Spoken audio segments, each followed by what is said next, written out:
Welcome to my channel. కనిపించేది ఆ car కనిపిస్తుంది చూడండి, అది బీటీ రోడ్. జస్ట్ 60 మీటర్ ఉంటుంది అక్కడ నుండి.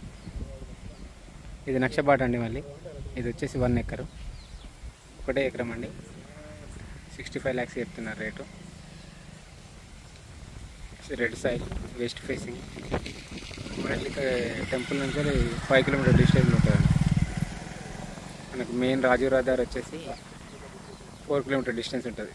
కుమ్మరెల్లి దగ్గర నుంచి పోతేనేమో 7 ఉంటుంది, ఇట్లా పోతేనేమో 4 ఉంటుంది అండి. ఇది కొమరెల్లి మండల్ కిందకి వస్తుందండి. షామీర్పేట నుంచి 70 కిలోమీటర్స్ వస్తుంది. Red side, west facing. Side బాగుంటుందండి. చుట్టూ కడిలేసి ఉంటాయి, అవి వెనకాల టేక్ చెట్లు దాకా వస్తుంది మనకి.